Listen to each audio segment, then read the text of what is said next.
अस्सलाम वालेकुम dear students. आज हम इस वीडियो में देखेंगे कि नॉमिनेशन बोर्ड आज़ाद कश्मीर ने जो नॉमिनेशंस अनाउंस किए हैं उस पे अप्लाई करने का क्या प्रोसेस है, रजिस्टर कैसे करना है, लॉगिन कैसे करना है, यूटी पेशावर के लिए जो उनने इंस्ट्रक्शंस दिए हैं वो क्या हैं वो देखेंगे। इसके अलावा इंजीनियरिंग के लिए कैसे अप्लाई करना है, मेडिकल के लिए, दीगर तमाम बीएस प्रोग्राम्स में कैसे अप्लाई करना है, रजिस्टर कैसे करना है, लॉगिन कैसे करना है, चलान कैसे जनरेट करना है, प्रेफरेंस लिस्ट कैसे बनानी है, किस यूनिवर्सिटी का मेरिट कितना है, इसके अलावा पोस्ट कैसे करना है, पोस्टल एड्रेस कैसे फाइंड करना है, इसके अलावा तमाम प्रोसेस अनटिल सिलेक्शन तक हमें क्या करना होगा, हम तमाम प्रोसेस इस वीडियो में देखें। तो आप लाइक कमेंट एंड सब्सक्राइब करना ना भूलिएगा। तो सबसे पहले हम यहाँ पे गूगल क्रोम ओपन कर लेते हैं और इसकी जो ऑफिशियल वेबसाइट है nb.gok.pk उसको ओपन कर लेते हैं। इसके बाद यहाँ पे हम एक CNIC जो आपका वैलिड CNIC है और स्मार्ट कार्ड पे है, आईडी कार्ड पे है, बेफॉर्म पे है, जो भी है आपने वो एंटर करना है। तो आपने करेक्ट CNIC एंटर करना होगा। यहाँ पे हम CNIC को एक सपोज कर लेते हैं, CNIC वॉलेट कर लेते हैं। यहाँ पे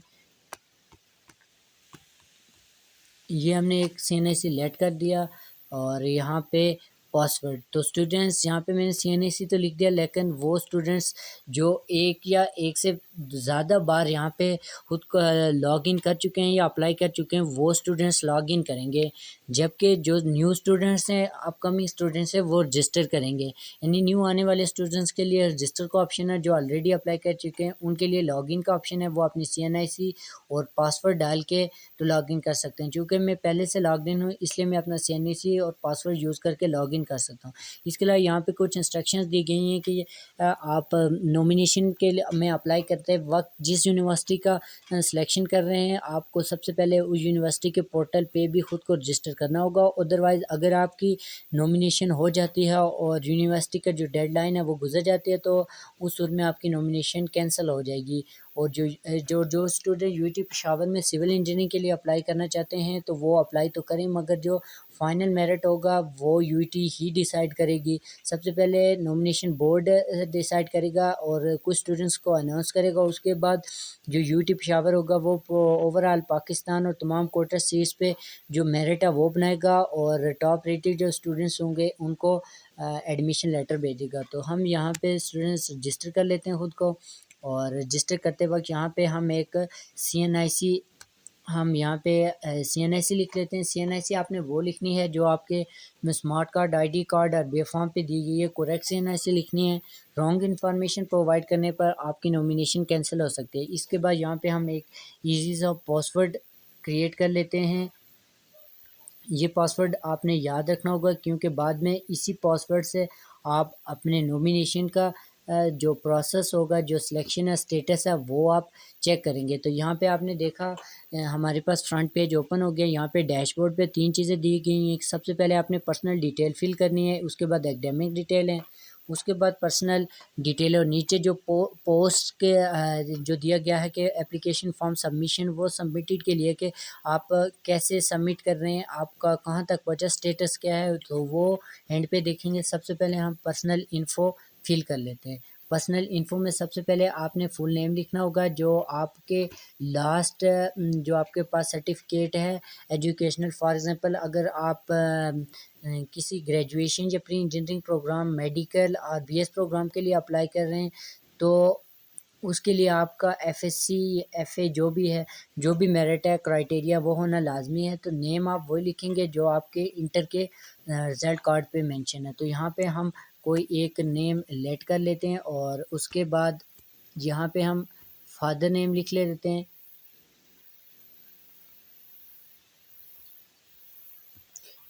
यहाँ पे हम फादर नेम लिख लिया। उसके बाद हम डेट ऑफ बर्थ सेलेक्ट कर लेंगे, मंथ सेलेक्ट करेंगे। आपने एक्यूरेट डेट ऑफ बर्थ लिखनी है जो आपके रिजल्ट कार्ड पे मेंशन है। इसके बाद हम जेंडर सेलेक्ट कर लेते हैं कि मेल हैं या फीमेल हैं।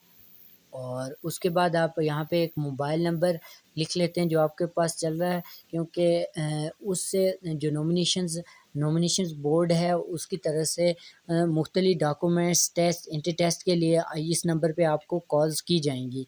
उसके बाद जो पोस्टल एड्रेस है आप वो लिखेंगे। अब एड्रेस आपने कौन सा लिखना है, जो जहाँ आप रह रहे हैं, जहाँ पे आप इजीली अप्रोच कर सकते हैं, क्योंकि बाद में जो नॉमिनेशन के लेटर होते हैं और जो तमाम डॉक्यूमेंट्स होते हैं वो पोस्ट किए जाते हैं और उसी एड्रेस पे पोस्ट किए जाते हैं जो आप यहाँ पे इंटर कर रहे हैं, और बाद में इस एड्रेस को आप चेंज नहीं कर सकते। लिहाजा इस एड्रेस को एक्यूरेट ही लिखें जो आप जहाँ आप अप्रोच कर रहे हैं। हम यहाँ पे लेट कर लेते हैं जम्मू पोस्ट ऑफिस,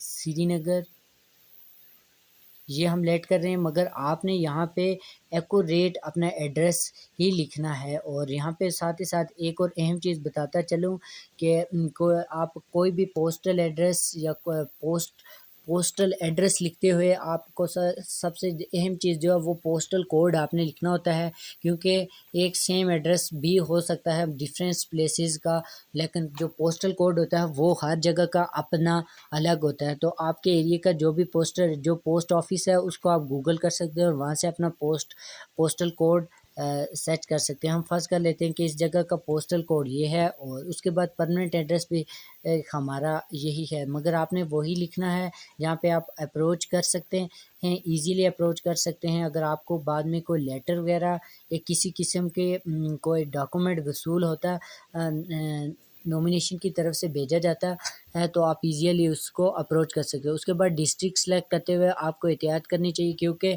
इसमें आप जिस डिस्ट्रिक्ट से हैं उसी डिस्ट्रिक्ट का इंतखाब करें, क्योंकि ये जो नॉमिनेशंस होती हैं ये डिस्ट्रिक्ट वाइज की डिवाइड होती हैं। और सिटी चूँकि बाग डिस्ट्रिक्ट से हूँ मैं, तो डेफिनेटली सिटी भी वही होगी। उसके बाद यहाँ पे एक ऑप्शन दिया गया कि आप नॉमिनेशन के लिए फर्स्ट टाइम अप्लाई कर रहे हैं, सेकंड टाइम और थर्ड टाइम वो इंटर करेंगे आप। और यहाँ पे दूसरा ये ऑप्शन है एफएससी मार्क्स इम्प्रूव, ये उन स्टूडेंट्स के लिए जिनके मार्क्स कम है वो इम्प्रूव करना चाहते हैं, तो वो अपने इंस्टीट्यूट से होप सर्टिफिकेट पे भी अप्लाई कर सकते हैं। अदरवाइज इस ऑप्शन को एज इट इज़ रहने दें। जो हाफ़िज़ कुरान है वो भी यहाँ फिल कर सकते हैं, क्योंकि उनको स्पेशल प्रेफरेंस दी जाती है। उसके बाद यहाँ पे एप्लीकेशन फॉर्म आप किस चीज़ के लिए दे रहे हैं, इंजीनियरिंग जनरल के लिए, सेल्फ के लिए, स्पेशल कैटेगरी के लिए, फॉर्म के लिए, DVM, agriculture, DE, BTech, inter, degree, post graduate, different categories हैं जिनमें भी आप अप्लाई करना चाहते हैं। यहाँ से आप टिक करके उसकी प्रेफरेंस लिस्ट बना सकते हैं। अब हम बात करेंगे कि जो इंजीनियरिंग जनरल है ये असल में क्या चीज़ होती है।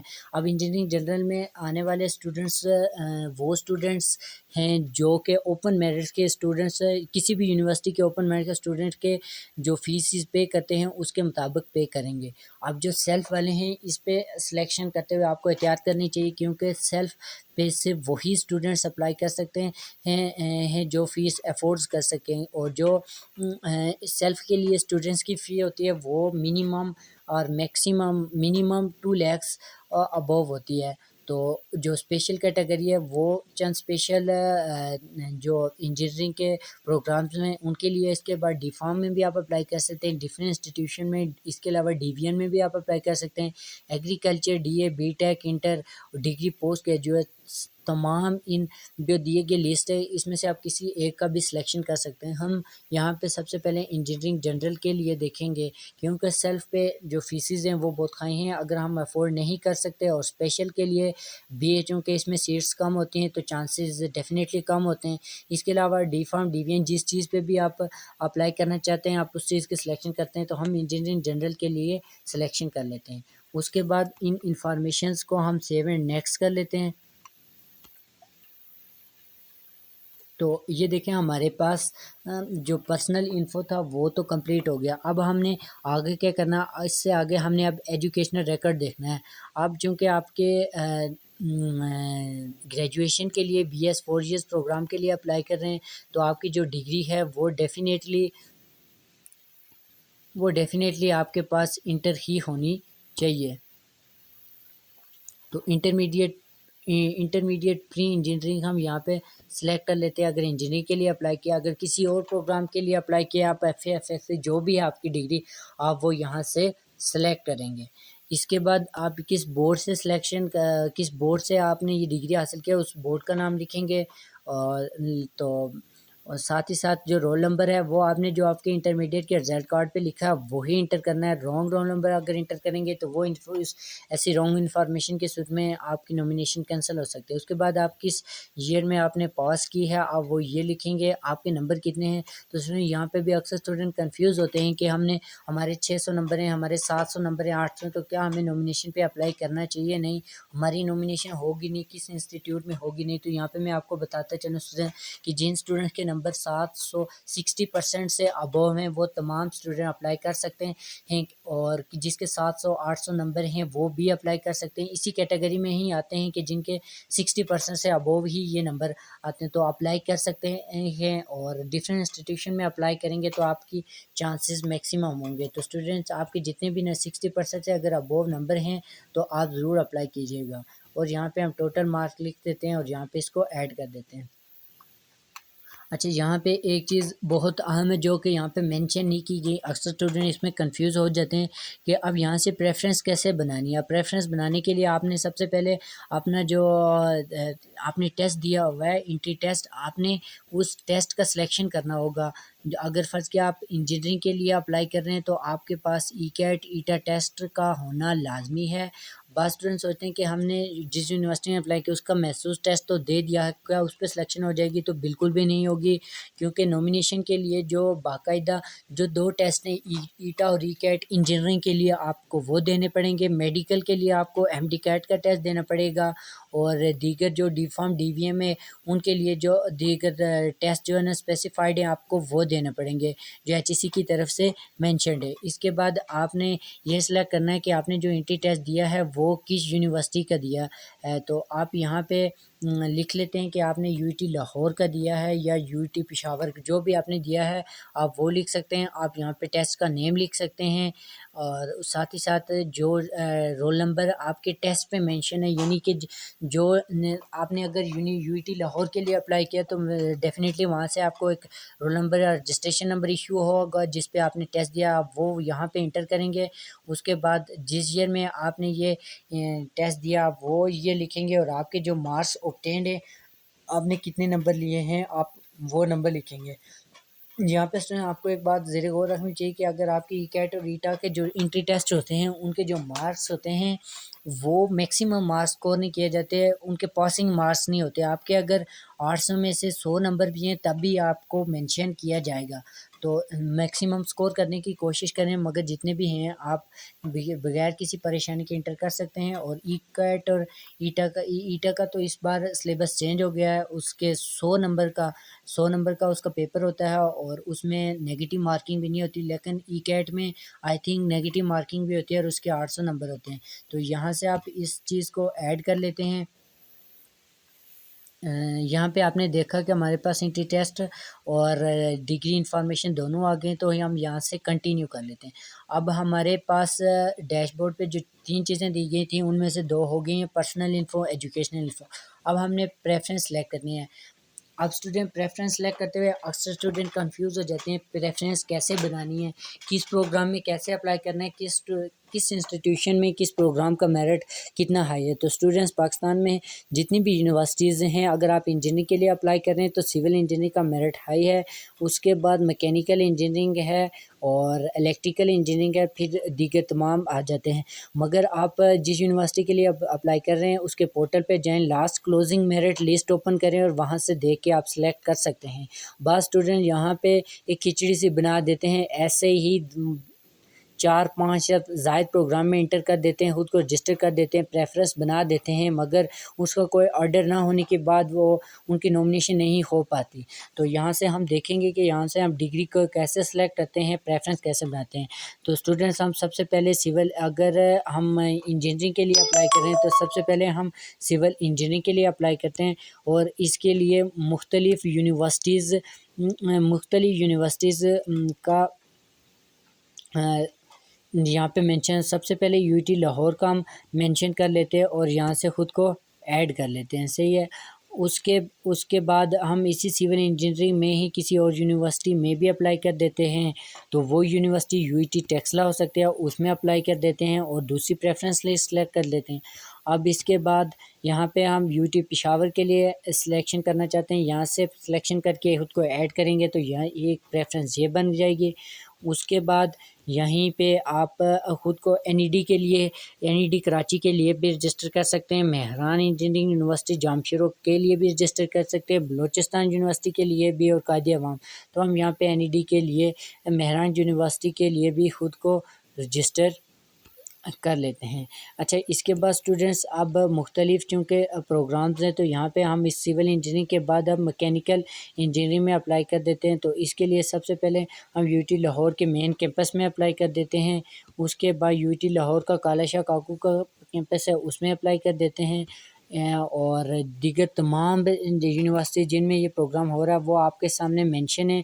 यूटी टेक्सला, यूटी पेशावर, कायदे अवाम यूनिवर्सिटी है, बलूचिस्तान यूनिवर्सिटी है। तो हम इन यूनिवर्सिटीज़ में अप्लाई कर लेते हैं। इसके बाद हम सिविल के बाद, मैकेनिकल के बाद हम यहाँ पे इलेक्ट्रिकल इंजीनियरिंग के लिए भी सिलेक्शन कर देते हैं। इलेक्ट्रिकल इंजीनियरिंग के लिए सिलेक्शन करने के लिए अब यहाँ पे यूटी लाहौर मेन कैंपस का में सिलेक्शन कर दें अपनी।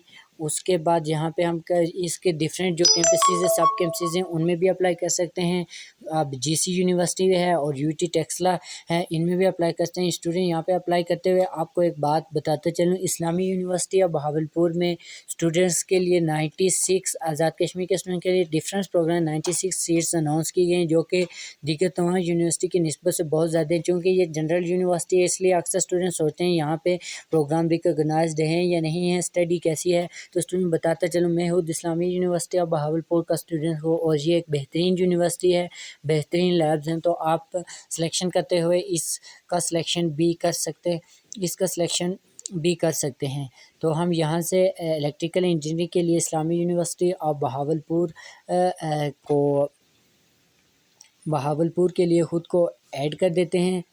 और उसके बाद डिफरेंस प्रोग्राम में यहाँ पे मैकेनिकल इंजीनियरिंग है, एग्रीकल्चर है, बिल्डिंग है, city, geological, chemical, electronics, computer से डिफरेंट किस्म के जो यहाँ पे प्रोग्राम दिए उन सब में अप्लाई कर सकते हैं आप। लेकिन अब ये उसके बाद यहाँ पे इस्लामी यूनिवर्सिटी ऑफ बहावलपुर में इलेक्ट्रॉनिक्स इंजीनियरिंग भी करवाई जा रही है, तो आप इसके लिए भी ख़ुद को ऐड कर लेते हैं। तो मैं यहाँ पे बताता चलूँ कि इलेक्ट्रॉनिक्स इंजीनियरिंग पाकिस्तान की यूनिवर्सिटीज़ में यूटी लाहौर के बाद सबसे ज़्यादा जो ग्रेजुएट्स जिनको इंडस्ट्री में से प्रेफरेंस दी जाती है वो इस्लामी यूनिवर्सिटी ऑफ बहावलपुर के ग्रेजुएट्स हैं। तो आप इलेक्ट्रॉनिक्स इंजीनियरिंग के लिए भी आईयूबी का इंतखाब कर सकते हैं, एक बेस्ट यूनिवर्सिटी है। इसके बाद हम इसको यहाँ से सेव एंड नेक्स्ट कर लेते हैं। और ये यहाँ पे आपने देखा कि हमारा जो प्रेफरेंस फॉर्म था वो भी कंप्लीट हो गया। अब स्टूडेंट्स इसके बाद आ जाता है कि अब हमने क्या करना है। अब इन तमाम जो हमने फिल किए हैं इंफॉर्मेशंस, इनके बाद हम यहाँ से अपना चालान जनरेट कर लेते हैं। तो स्टूडेंट्स यहाँ पे से 1500 का चालान जनरेट हो गया है। या आपको नेशनल बैंक ऑफ पाकिस्तान की किसी भी ब्रांच में जमा करवाना होगा। उसके बाद वहाँ से जो आपको रिसिप्ट मिलेगी और जो ओरिजिनल चालान होगा, वही ओरिजिनल चालान ही रिसिप्ट है। वो आपने ये जो दी गई यहाँ पे एप्लीकेशन फॉर्म है, इसको यहाँ से प्रिंट करवाएंगे। ये प्रिंट करवाने के बाद इस पे एक पासपोर्ट साइज़ का फ़ोटो लगाएंगे। फ़ोटो लगाने के बाद यहाँ पे जो डॉक्यूमेंट्स हैं उसमें ये सीएनआईसी है, उसकी 2 कॉपीज़ अटेस्टेड। उसके बाद मैट्रिक की, एफएससी की, और उसके बाद डोमिसाइल आपको सेलेक्ट करना होगा। और मेडिकल फ़िटनेस सर्टिफिकेट जो कि आपके स्कूल और कॉलेज से बनेगा। कैरेक्टर सर्टिफिकेट भी सेम वहीं से बनेगा। और इसके बाद ये मेडिकल फ़िटनेस सर्टिफिकेट जो है ये आपके जो डीएचओ ऑफिस होता है किसी भी डिस्ट्रिक्ट का, तो वहाँ से ये बन जाएगा। इसके बाद आपने ये जो फॉर्म है इसकी एक कॉपी और साथ में ओरिजिनल चालान की कॉपी दी गए पोस्टल एड्रेस पे पोस्ट कर देनी है। और पोस्ट कर देनी है। साथ में जो डॉक्यूमेंट्स हैं वो भी आपने पोस्ट कर देने हैं। तो इसके बाद स्टूडेंट्स आप यहाँ पे लम्हा बलम्हा अपडेट रहने के लिए इस वेबसाइट को विज़िट करते रहिएगा और अपना स्टेटस चेक करते रहिएगा, क्योंकि जब नॉमिनेशंस अनाउंस की जाती हैं तो वो इन्हीं वेबसाइट्स पे ही फॉर्म्स जो है वो भेजा जाता है। वो एक लिस्ट होती है जो वो भेजी जाती है और यहीं से आपको अपने फाइनल मेरिट के लिए आप आपको जो लेटर होता है वो भेजे जाते हैं। तो स्टूडेंट यहाँ पे नॉमिनेशन बोर्ड में सिलेक्शन के लिए जब आपका सिलेक्शन हो जाता है तो आपको नॉमिनेशन लेटर भेजा जाता है। उसके लिए बाकायदा आपको कॉल करके बताया जाता है कि आप अपना लेटर पिक कर लें, आपको पिक करना होता है। और उसके बाद आपको यूनिवर्सिटी जाके फ़िज़िकली विज़िट करके खुद का एडमिशन और दीगर तमाम प्रोसेस मुकम्मल करना होता है। इसके अलावा अगर आपको किसी किस्म का कोई इसमें कोई इशू या प्रॉब्लम आप फेस कर रहे हैं तो आप कमेंट्स में ज़रूर पूछ सकते हैं। आपके कमेंट्स का जवाब दिया जाएगा। और दीगर किसी भी किस्म की परेशानी जो नॉमिनेशन बोर्ड से मुतल्लिक है उसके लिए आप हमें कमेंट्स कर सकते हैं, लाइक कर सकते हैं, सब्सक्राइब कर सकते हैं। हम आपके लिए हाज़िर हैं। तो आज की वीडियो के लिए इजाज़त दीजिए, सब्सक्राइब करना ना भूलिएगा। फिर मुलाकात होगी। अल्लाह हाफ़िज़।